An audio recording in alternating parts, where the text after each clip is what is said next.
According to me, a keynote talk should be inspiring and original. According to me, a keynote talk should be thought-provoking. According to me, a keynote talk should be surprising for at least some of the listeners in the audience and show them new directions in the field. According to me, a keynote talk should be a learning experience. According to me, a keynote talk should be emotionally engaging. According to me, a keynote talk should be inspiring.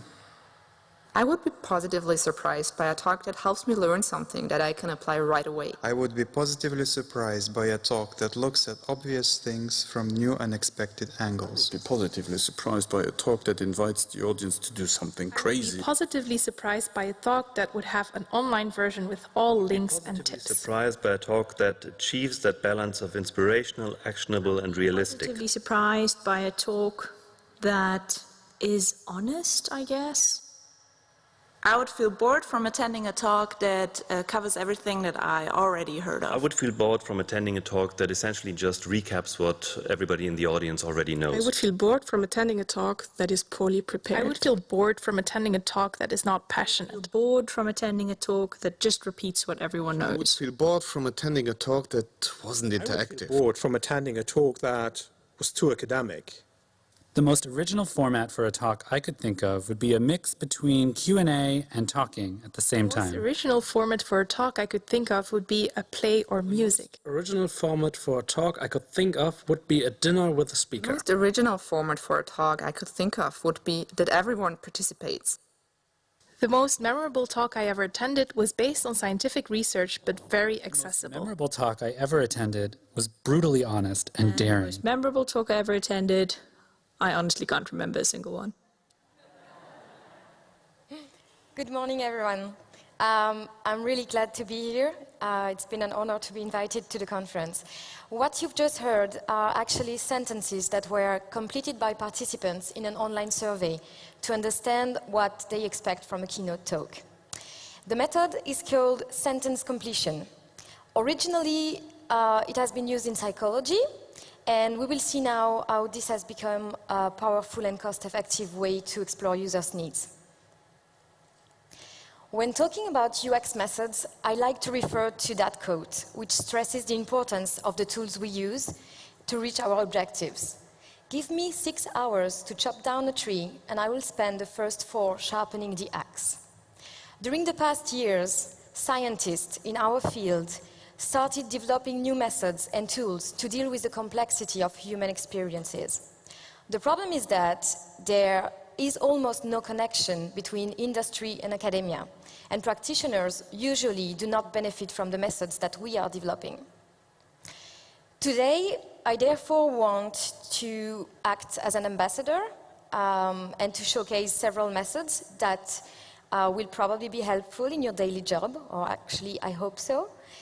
The way we will proceed will be a bit unconventional, I guess, just step by step at each step of the design process. So let's start with the beginning of the UX process and the sentence completion method. So thanks to the soundtrack, you already got kind of a feeling of what it is. So the sentence completion method basically consists of incomplete sentences which are given to respondents to fill in the missing words. It is a very easy yet promising way of understanding users' needs and experiences, and I'm actually using it quite often and in many different contexts. If you look at these sentences again, you'll probably notice that this is much more attractive than open-ended questions. Just because there is this kind of spontaneous tendency to complete each sentence with the first idea that comes to your mind. So in our most spectacular project using sentence completion, we collected 14,000 ideas in 2 weeks by including a sentence completion task in an online survey. Obviously, we have to admit that the topic of electronic reading was also attractive, and the target audience was very broad, so it was kind of easy, and there is not, it's definitely not all about the method. These are the unfinished sentences and the related UX dimensions that we have used in this study. Each respondent had 6 or 7 sentences to complete, depending on his or her profile. So what we did is that we designed the sentences so that we would collect data on different aspects of the experience.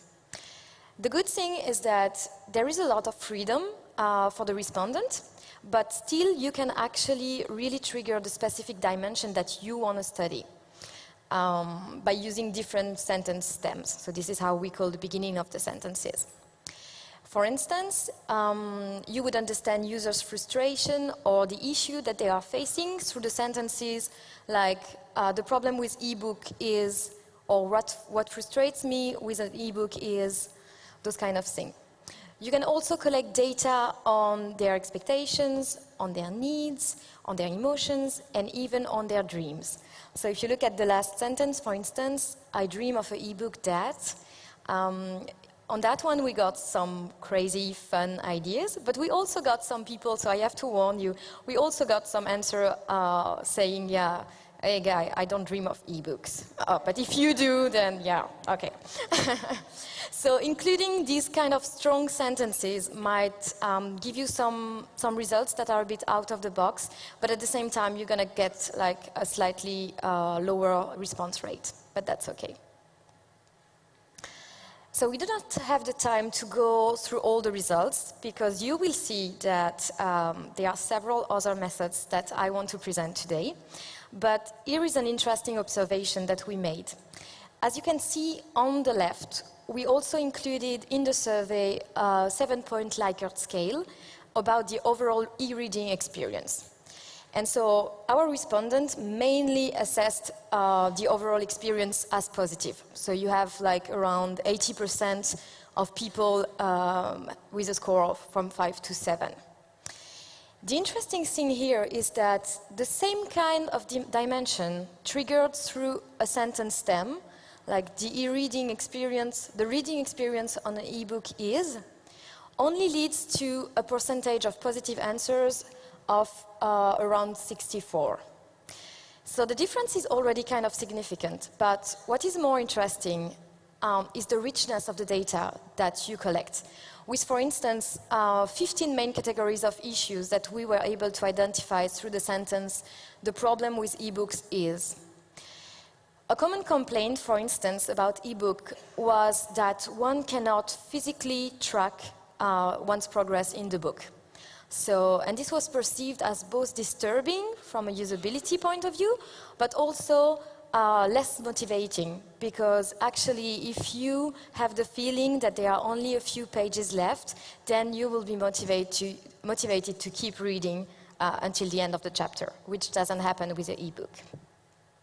Some participants also talked about the fact that they were frustrated not to see people's book covers anymore, and they were actually kind of spying their neighbor in public transportation.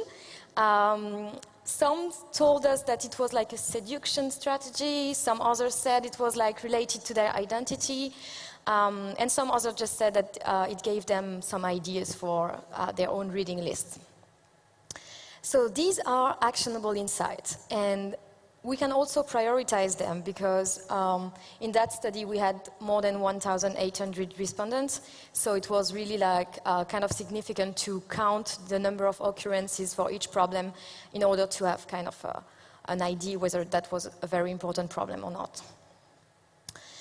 Later on in the process, we've used the answers as a basis for idea generation, and as they were almost as rich as interviewing data, we could really make a lot out of it. Let's move already on to the ideation stage, and that one is a big one. In UX, we try to understand users, of course, their needs, their motivations, in order to provide them with optimal experiences. What we often forget, however, is that there has been decades of research in social sciences, in the humanities, on human experience. Like, what is a human experience? What are human emotions? How do we trigger positive experiences? And this knowledge is an invaluable source of inspiration. And as you will see, scientists have created pragmatic tools in order to help you make the most out of it. One of the most powerful frameworks that we have in UX is based on human psychological needs. You might have heard of it, and I'm afraid you have a conference bingo, because it's like a more recent version of Maslow's hierarchy of needs. I'm sorry. It actually states that good UX is the consequence of fulfilling fundamental psychological needs. And these needs are considered universal. This is what makes them so interesting for us. As human beings, we are therefore striving for pleasure stimulation, relatedness belongingness, security control, autonomy independence, competence effectiveness, popularity and influence, and the last one, which is probably the most challenging to design for, would be self-actualizing and meaning. As UX designers, what we can do is that we can try to understand what are the psychological needs that motivate our users in the context of each interaction. Because obviously you can't fulfill them all, like you will have to choose some for your design solutions. So let's see an example of how it looks like when a product tries to fulfill psychological needs.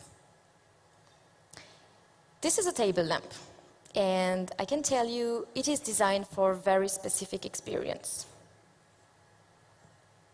Can you guess which of these 7 needs is fulfilled? So does one feel more competent? Or does it trigger some kind of pleasure? And for those who wonder, it is not vibrating. I'm French, I'm allowed to do such kinds of jokes. Does this connect me to someone? So what's the need that is fulfilled? But now that we will know for what kind of target audience it is, you'll find this is really awkward. Give you some hints. The target users are kids. The context of use is during the night. And the concern that this lamp is trying to solve is actually how can we help kids feeling safe and autonomous at night? And especially, how can we ensure that there is no monster that is going to attack them in the corridor while going to the bathroom? Well, beyond the classical lamp feature, the kid can take a glowing ball to go to the toilets or as a nightlight in the bed. And this lamp actually therefore fulfills the needs for security and also the needs for autonomy. So this is a very basic product design example just to show you how you could transform a primarily functional object as a lamp into something that is an experience trigger, something that brings you more as an experience. And we could apply that to everything. So, for instance, how could we design a bike fulfilling the need for security? Maybe with a laser drawing a cycle lane behind you. How can we create a dating app where people will feel more related than just feeling like a swipe to the right or swipe to the left? Perhaps by introducing a new way of sending messages, by whispering them rather than texting, so that you can hear the voice of the other, and then it will trigger a specific relationship. The UX cards are a pragmatic tool that has been designed to support needs-driven design. So there are 7 cards in total, and on the back of each card you'll find a list of concrete design guidelines, let's say, or dimensions that support the generation of ideas. The cards are rather generic, so there are plenty of possibilities, and you can really customize them or just invent new ways of using them.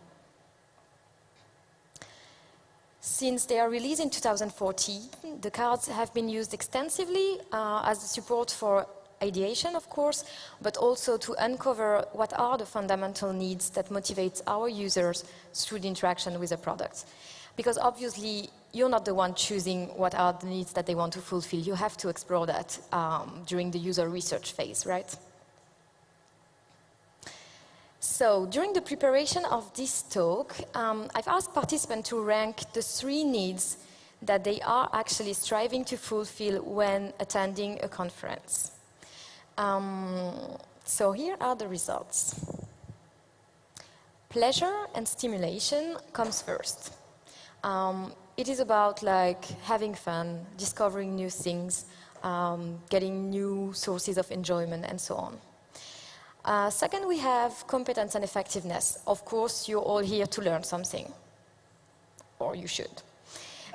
And the third one, we have self-actualizing meaning. People want to find a meaning in their job. They want to find like a new way to get creative, to feel like they are developing their best potential, those kind of things. So while I was preparing the talk, I was thinking to myself, it would be cool if I could actually trigger one of those needs so that you would feel like having some pleasure or stimulation or whatever. So I took the first one, because it's the first one, but it's also the one that is the most fun, I guess. Let's see if we can trigger the first one. What if there was a secret object hidden somewhere around each of you? And this is no joke. You can actually look for something. There is actually a secret object to find. 400 secret objects to find. So, who's going to be first? You can shout. Woo, woo, woo, woo. Yeah. Good job. Yeah, I'm sorry, you have to be flexible a little bit. It's by design. Okay, you all have it? I had a hint, but it's like useless now. Once you have it, you can open it as, of course. I was kind of thinking about being more cruel and let you like leaving the envelope closed for a few minutes, but I guess no.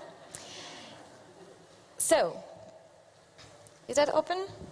Yes.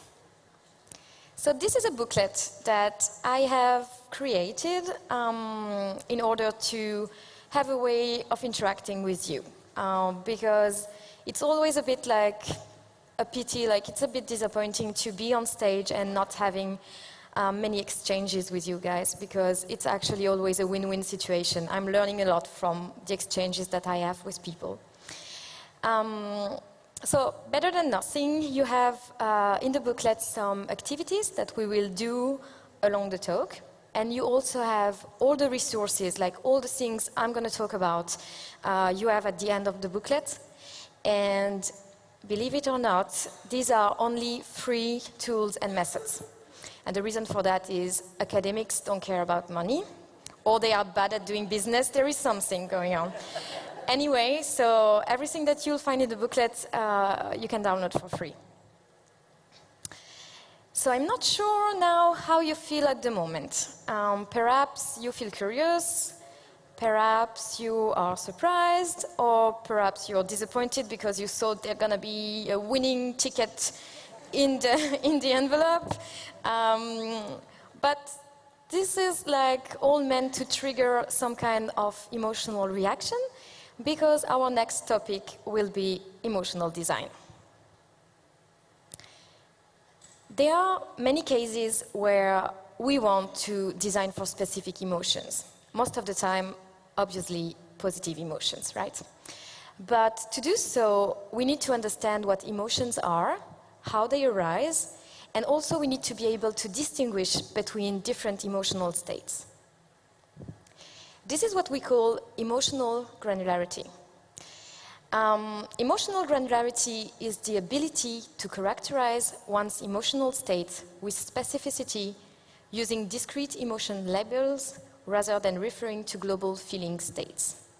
And this is one of the most crucial skills for UX designer, because each type of emotion actually stimulates a different behavioral answer. So if you want your users to behave in a certain way, you have to know what kind of emotion to trigger. For instance, if you are able to trigger some kind of fascination, then you will encourage a focused interaction. If you're able to trigger a joyful interaction, then you will have joy, you will have a playful interaction. And these are the things that you have to know as a designer. So let's test your emotional granularity. Let's see how good you are in that room. I did the test like several times around the world. Now I can compare the results. If you're too bad, I just leave the stage and let you hear.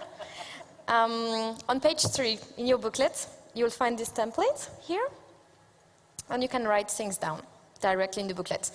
Does everyone has a pen? Because we have volunteers with pen. Not good? Here.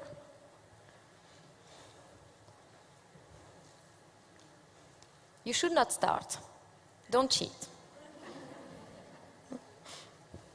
Okay, so you will have 2 minutes to list as many positive emotions as possible.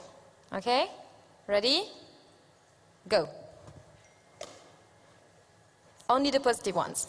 In Paris, I'm asking them the negative ones because they are always unhappy.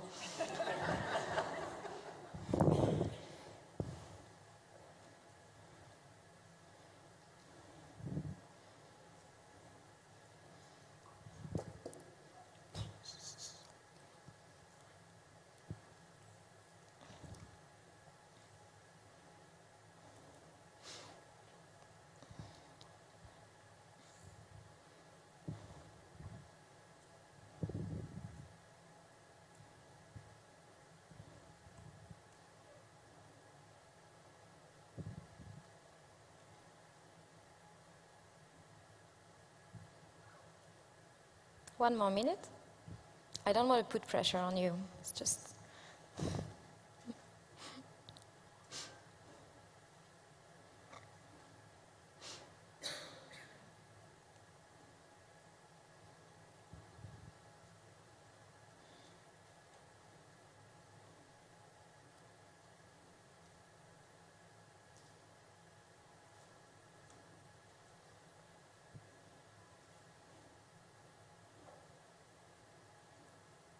You look efficient. I'm proud of you. 20 seconds.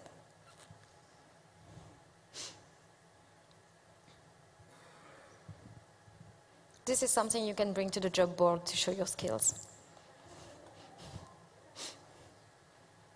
Okay, 5, 4, 3, 2, 1, done. How many emotions do you have? Like, who has more than 20? That's a joke. No one, ever. Who has more than, well, like, around 15? That's happening sometimes, okay. How sure are you that those are emotions and not, like, mood or behaviors or whatever? Okay. Kusi kusa, as we say in French. Who has less than 5? Shit happens, yeah. But the good thing is one can train our emotional granularity. It is something that we can learn.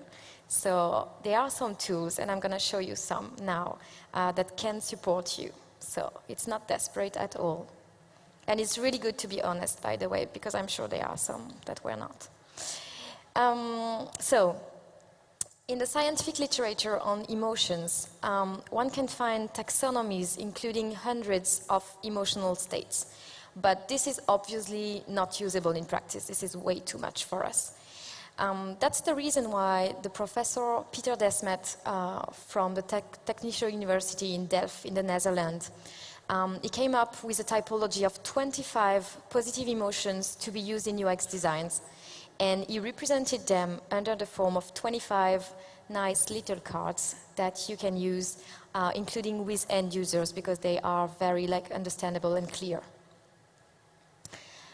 Here again, I'm going to show you an example. So the emotion that we want to trigger here is called anticipation. Anticipation is defined as to eagerly await an anticipated desirable event that is expected to happen. So my question is, what is this box? Does anyone has an idea? How does it trigger the experience of anticipation? What's inside? Music box? Music box? No. Magic? No. A puzzle? No. No. No. Okay. So I'm pretty sure you all have thousands of digital pictures and no time to ever look at them, right? They are probably distributed on Dropbox, Cloud, Google Drive, whatever, on your phone. This artifact is called Photobox, and it has actually been invented to explore how slowing down digital photo consumption could create an interaction that supports anticipation, reflection, and also long-term interaction. So the design concept is quite simple. There is a Bluetooth printer hidden into the wooden box. And the Bluetooth printer will print just like 4 or 5 randomly selected pictures from, in that case, it's the Flickr collection, but it could be related to any kind of cloud service, of course. And it is printing those at random intervals each month. So the owner has absolutely no control over what is printed nor when. And for all of you, like for those who have been trained in usability, for instance, user control is like one of the guidelines that we should have in mind. But we have to be aware that experience design is different from usability. And actually sometimes letting like user control, like having no user control is precisely where the emotion comes from. So the research team has conducted a longitudinal study to understand the impact of Photobox on people's experiences with pictures. And what they have observed is very interesting. During the first few days, people actually opened the box every 2 minutes. It's like, in the hope of finding something, you know, like inside. So every 2 minutes, looking at, but nothing happens. Because the box is only designed, you know, to print things like randomly once in a while. After 2 weeks, eventually, the participant would find a picture in the box, only one. And suddenly, this picture was much more meaningful to them than any digital collection that they had. People started reflecting on what they experienced on the day the picture was taken. They showed it to friends. They even started to develop some behaviors like sticking the photo on the fridge or sleeping with the photo of a beloved one or of the dog or whoever. And the Photobox was therefore very successful at providing a rich, ongoing sense of engagement with the digital pictures. And it also prompted participants to reflect on the role, on the place of other technologies in their lives. So they started really like having a meta-reflection on the fact that we are like surrounded by technology and we don't value the things that we used to value anymore. Oh, that was fast. Okay. The last point on emotional design, now that you have the tool to design for positive experience, academia also provides some negative emotions typology. And here you might tell me, Carine, why would I design for negative emotions, right? This is a bit like crazy. But there are actually 2 reasons for being interested in negative emotions. The first one is that you want to avoid them. And so if you want to avoid them, you probably need to know like what they are and how to characterize them, and also what will be the counter effect, like what would help the experience get better. The second one is that you might use them to support what we call rich emotional experiences. And those are experiences that are combining positive and negative effects. For instance, a roller coaster ride is a good example because you have a mix of fear and excitement. And here again, the nice design researchers, they have created a card set for rich experience qualities, and you have, I think it was like, yeah, it's 12 cards in a card set presenting some rich emotions, like the suspenseful, for instance, or the challenging, or the thrilling. And those are the experiences that you can also try to design for some of the system when the project is like, when it makes sense for your project. So as I said, you can find all these resources in your booklets, along with the links to download them. And I think we're done for the emotional part. Are you still awake? Next one? Okay. So I have two more methods to present, and those are related to the evaluation stage. The first one, UX Evaluation Scales, I think we only briefly will talk about them because you probably already use some questionnaires. But what I wanted you to know is that there were some scales that have been developed in academia, 3 of them actually, for the evaluation of generic UX.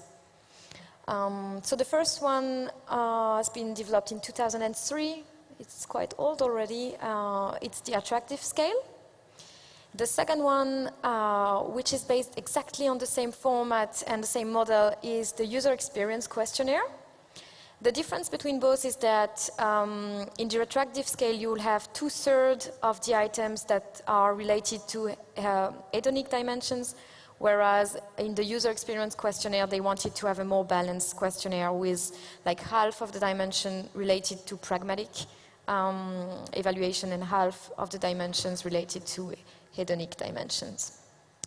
And the last one, the MeQ questionnaire, has a different format. So in that case, it is made of Likert scales. It's a bit more tedious, actually, because there are quite a lot of items. But the author said that it's a modular evaluation, so you could just actually take one of the subscale to evaluate, for instance, only the emotional part. The main difference between these standardized questionnaires and customized questionnaires that you might design on your own is that those scales are relying on a sound theoretical basis, and they should have good psychometric properties that have been checked by the authors. So all 3 scales are based on this kind of theoretical model, which distinguishes actually between the perception of non-instrumental qualities, which are the one related to pleasure and hedonism, and the instrumental qualities, which are the ones that are basically what we called usability in the past.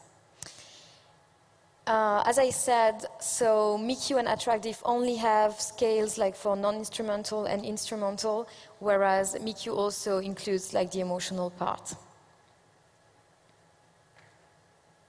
We can now use your booklet again, page 5, and we will try out the user experience questionnaire. So this is, in your booklet, this is the 20 items version, but there is also a longer one, which was the original one in 26 items, and there is also a very short one now, including only 8 items. And usually, practitioners, they always say, yeah, I go for the short one. But there is actually a trade-off. If you go for the short one, obviously you'll have less information. So it all depends on what you want and how much time do you have with your users. So of course, it's always a matter of trade-off. So I leave you 2 minutes to fill out the questionnaire and to see by yourself whether this could be relevant for your project, what do you think of the format, those kind of things. It is actually presented under the format of what we call semantics differentials. That is to say, contrasting pairs of words, and you have to select like something in between to just express your experience.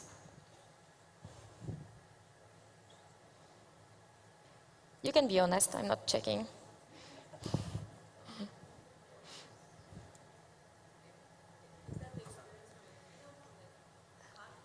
That one, yeah, right now.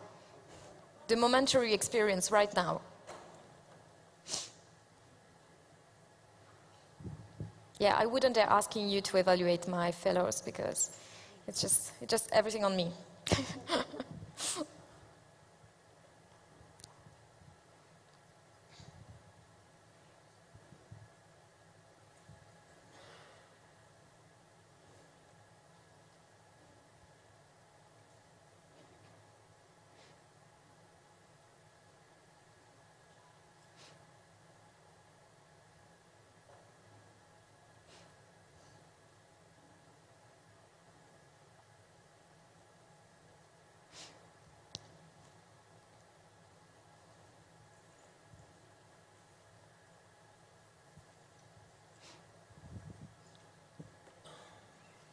finished?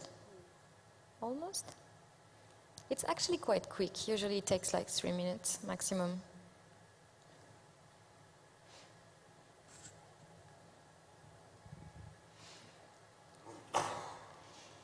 So if we just reflect now on the difference between this kind of standardized questionnaire and the sentence completion method that I just presented at the very beginning. One of the main criticisms that people are making when they are filling out those kind of questionnaire is that the dimension doesn't make any sense for me. Sometimes it's just like out of either it doesn't make sense in the context of the interaction that you just had, or it doesn't make sense in the way that it is not it's not on that dimension that you would assess something. Like for instance, if you assess a car and I ask you whether the color was good, like beautiful or not, maybe it just doesn't matter for you. Like it might not be meaningful for you.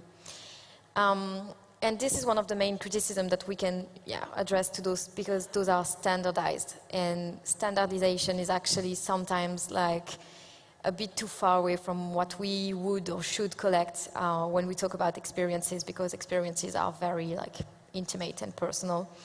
And that's what's good about the sentence completion method. It's very intimate. People can they just have the freedom to express themselves with the dimension that is meaningful to them.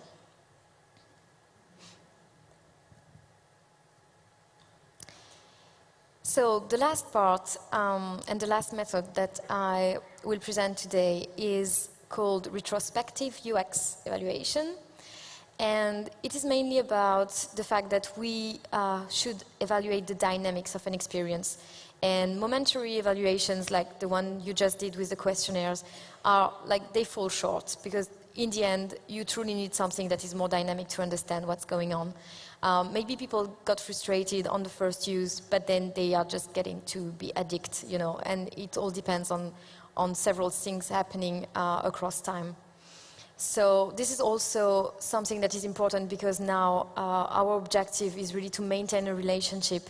The systems, the products, they are really embedded into services, and as long as you have services, you want to have this kind of long-term user experience.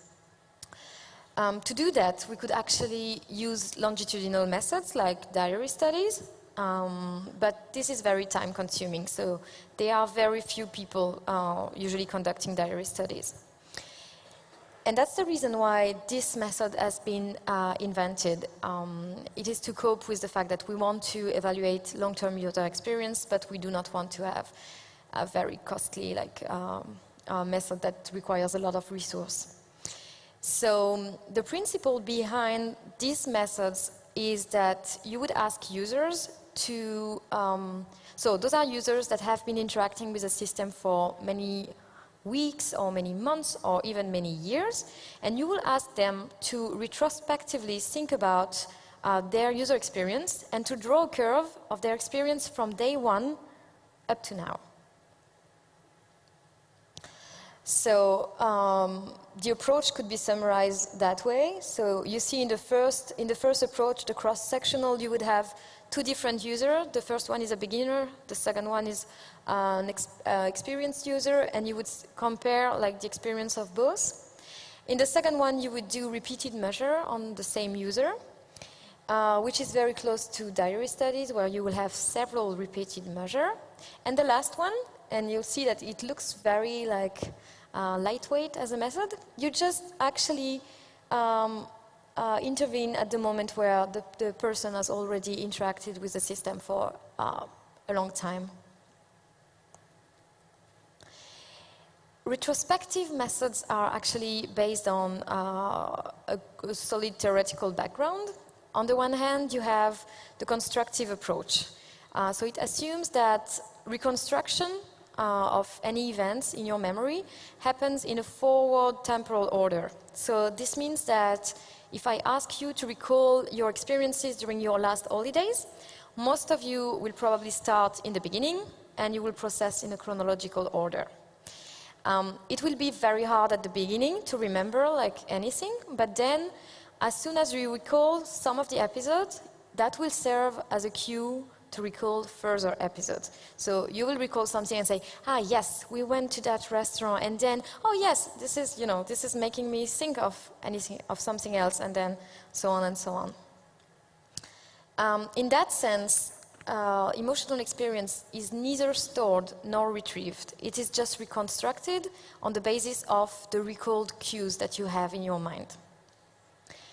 On the other hand, the value account approach assumes that people recall an overall emotional assessment of an experience, but not the exact details. So here, people would just recall the frequency and the intensity of the experience, and then they will reconstruct the whole thing in a top-down manner. So you first will remember whether your holidays will have been great or not. And then based on that, you will start recalling cues like what has been so great about the holidays or what has been so bad about the holidays. So the experiences are, again, not stored in our memory. And it means, actually, it involves a lot of things for the evaluation of UX. Because if you don't remember the experience as it is, if it is biased, then why would we try to assess UX like in a momentary fashion? Why would we try to like have eye tracking, or why would we try to have all those emotional, psychophysiological measures? Because in the end, the experiences will just be like there are going to be some biases in your memory, and people will remember something that has like nothing to do, but they will remember something that is different from what they experienced. And so it is in that sense that those kind of methods, they make sense, because of course it has been a long time. So of course what they will draw, because it's actually about drawing a curve, the curve that they will draw will be different from their experience. But you don't care, because what matters to you is what they remember at the moment, because this is exactly on that basis that they will behave. It is on that basis that they will recommend your product to some friends, or whatever they will do, it's on that basis. It's not on the experience that they just forgot. So in those approaches, users are asked to sketch a curve and to add text comments to report how their experience on a product or service has changed during the time of use. So the curve drawing area is formed like of an horizontal timeline and a vertical line that divides positive and negative experiences. You can actually focus on the overall attractiveness or on specific aspects. So you could have either a very generic curve, like how attractive was the experience, or you could have more specific curves like how usable was the product, how useful was the product. And it really depends on you. Like if the project is for a bank, maybe, you would like to evaluate the credibility or the perceived security or those kind of things. So it's just up to you to decide what kind of curve people should draw. So in this very simple example from a smartphone study, participants were asked to draw 5 curves representing utility, usability, beauty, identity, and stimulations. The authors, they have interviewed 8 participants, and they collected 24 change incidents in total. For the usability curve, familiarity with the product is a positive factor, because of course it takes a few days to learn how to use a new device, and then it gets better.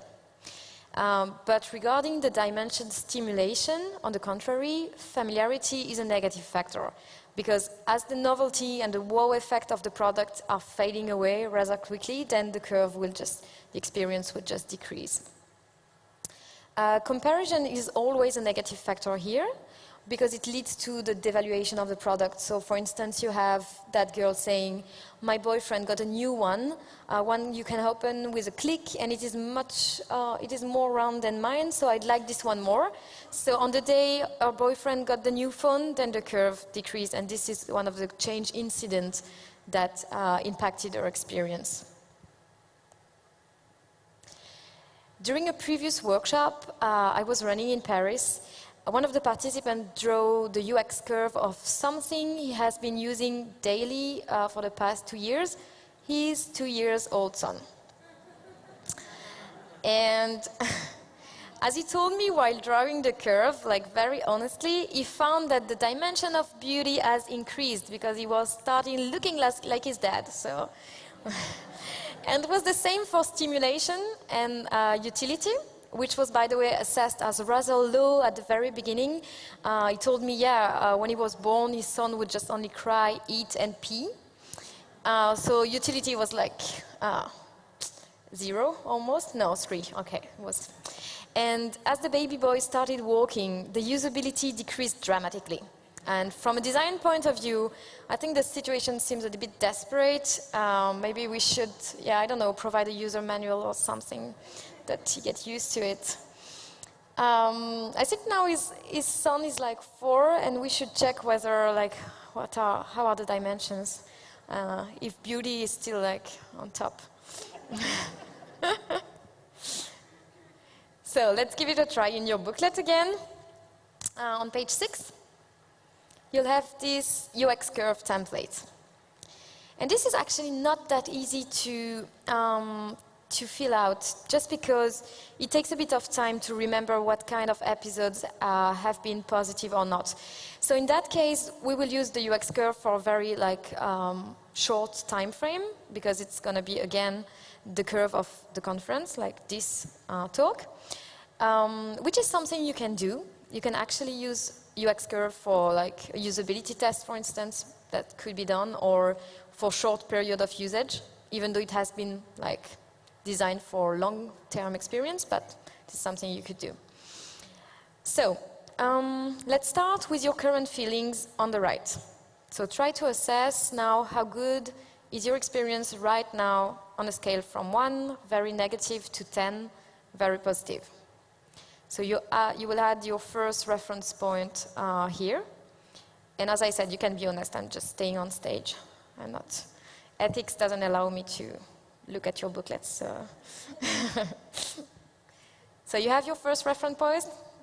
Now, let's go back in time and think about how you felt before the conference. I mean, like, even before being in Puerto Rico. How was your anticipated experience? For instance, maybe you've checked the name of the keynote speakers on the program, or maybe you have read the abstract of the talk. So again, in this column on the left side, you rate from 1 to 10. So that's the anticipated experience column. And now you can just continue and try to add some middle points in the experienced episodes. So there might have been there might be some moments that you really remember for being positive or negative, and you would just add a rating for each of these moments and try to annotate your curve also to say what was happening at that moment.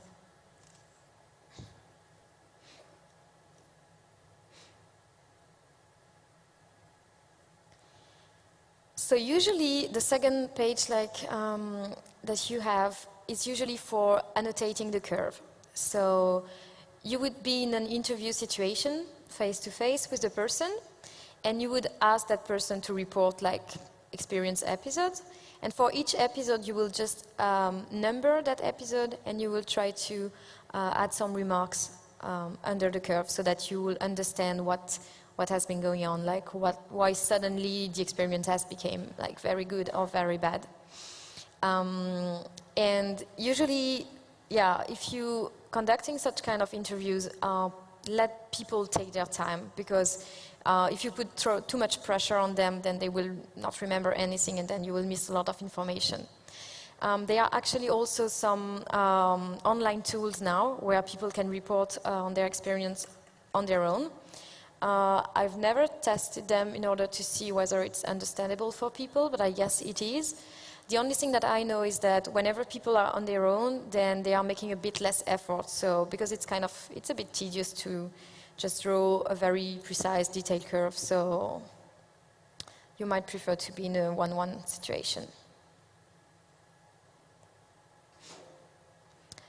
So in the end, you end up collecting several UX curves and also experience narratives, which provide qualitative data to explain why the UX has changed over time. And this is how it looks like. What you do to analyze the data is that you would group all improving experiences, like all the curves where the final point is higher than the entry point. And you will group on the other side all decreasing, like deteriorating experiences, so that you can average them in a way, and you end up with the average curves. Like you remember, like you can notice that the improvement has been like at the beginning, so it might be the curve for usability, for instance. Maybe they had to learn a bit how to use the system, and so you have an improvement. And the decrease in the experience is much more like smooth, so it might also be just like the novelty, just something that you got used to it, so it's less stimulating after a bit of time. But it all depends what kind of curve that you have chosen in your protocol.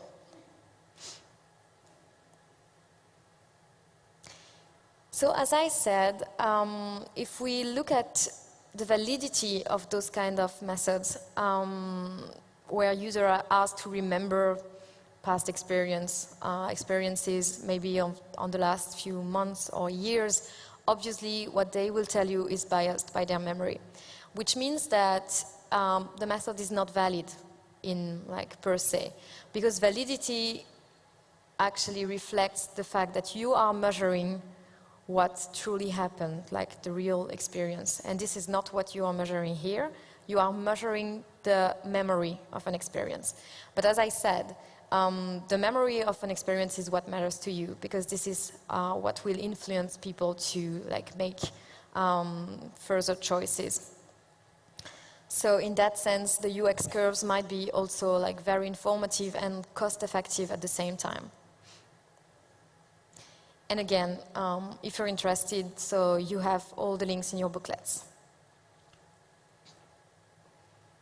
So you can be relieved now. I'm done with my methods. I just would like to end this talk by sharing my story. And you will see that the UXPA community actually means a lot to me, and there is something very special that has happened to me a few years ago. And that might explain some things. So maybe you might wonder why there are some scientists that are more interested in understanding practice and meeting with professionals than others.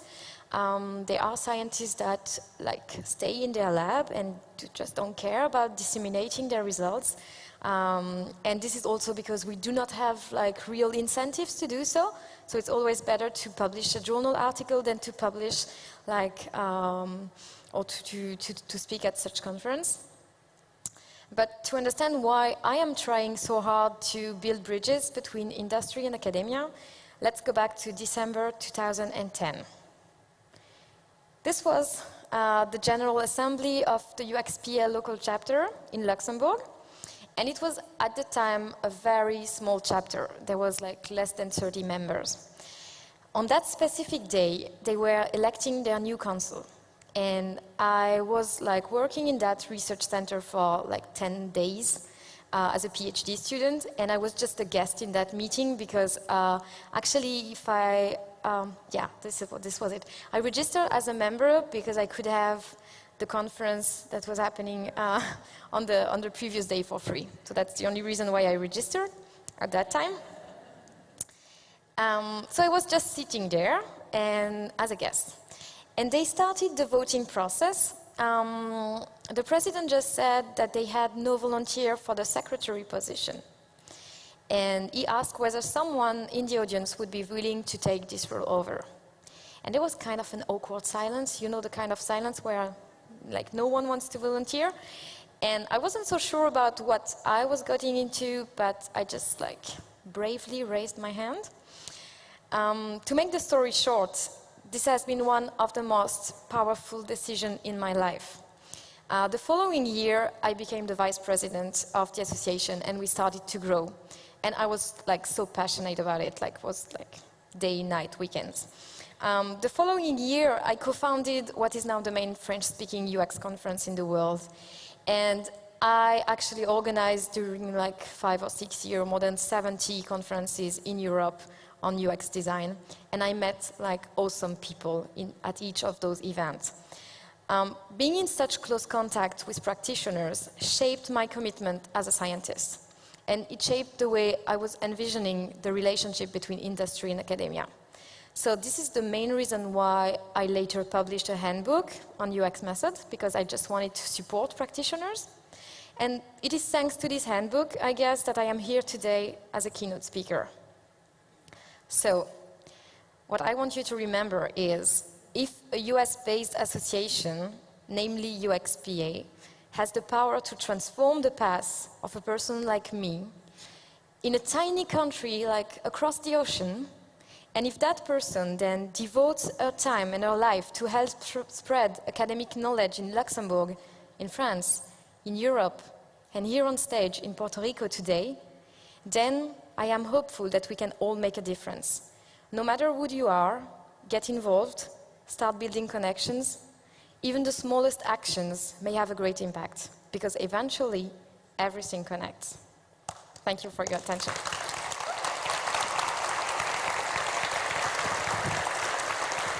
We have about 4 minutes. Do you want to take a question or two? Yeah, I don't know. Thank you.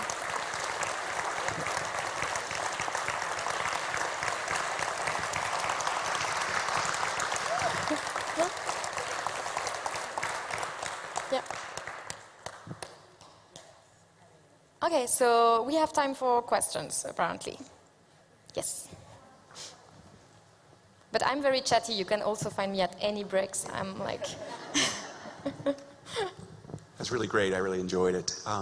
For the sentence completion thing, how did you do your semantic analysis? Did you use some particular tool to get, positive versus negative emotion? So the sentence completion one? Yeah.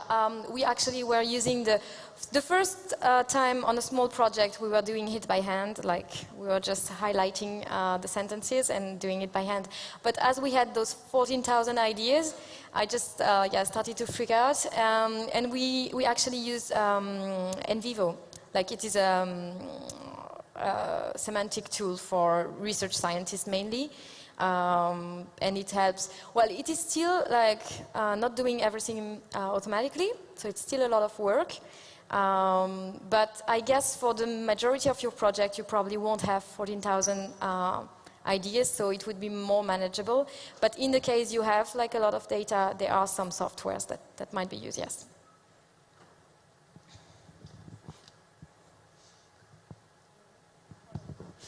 Yes.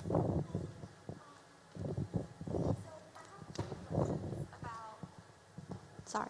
I have 2 questions about UX curves. So I think you're asking the participant to, so I feel like those Likert scales are ordered categories, and then you're taking the average curve. I wonder how do you do that? Because typically we don't take the mean for Likert scale. And a second question that I had was, I'm interested in how it relates to the journey perspective, because what could happen for them to reconstruct the experience is essentially you could actually map out all those events that happened throughout, right, in reality, and all those interactions with different products and features and whatever that lead them to kind of that experience. So reconstructing it from that way, as opposed to like asking them to kind of recall and think about things that happened in the past. I'm just wondering, and like we could also have the behaviors, right? How they interacted. So kind of what are your perspectives? What do you mean by having the behavior? So what would be so the if curve you, versus? Yeah, I'll clarify. Sorry. So if you think about like they had a holiday, and then you could map out the different touch points that happened, right? When did they book the ticket and how was that? And then when did they land? How was the flight? And what kind of the different touch points? And so you mean you would have objective data and you would just ask them to react on that? Okay? Yes. Well, I guess in the UX curve method, what is also interesting for you is that there might be some touch point that you would have identified, and I mean, if you ask them, they will rate what has going on, and they will remember for sure. But if you don't, you can also see what has completely disappeared from their mind. And this is actually kind of surprising. We did it we did UX curve on a design sprint. So I've used the UX curve methods to understand the experience of participants to a design sprint. And I actually asked them to draw a curve each evening, and then a curve 1 month after the design sprint, and a curve 1 year after the design sprint, which just happened last week. And the most interesting thing for me is actually to see the things that they do not remember. So in a design sprint, typically, most of them remember the social activity like team building, marshmallow challenge and stuff. But then when it comes to what they really did, it's really more about the peak experiences, like what has been going super wrong or what has been awesome. But then you can also really see what just disappeared. And I guess this is sometimes more interesting than triggering them and remembering them what they've done, because very often, as I said, it's all reconstruction. So if they do not remember something and you'll tell them, oh, you remember you met that person during your holidays, they'll just, and this is a psychological process, they'll just have a kind of inference. They'll say, okay, I met that person, I usually like that person, so it was probably a great moment with that person. But it's just it's not realistic. It's actually an inference based on what they know about the situation, and this is how it works. So I guess it depends on what you want to collect. Oh, sorry. Over here. Thank you again.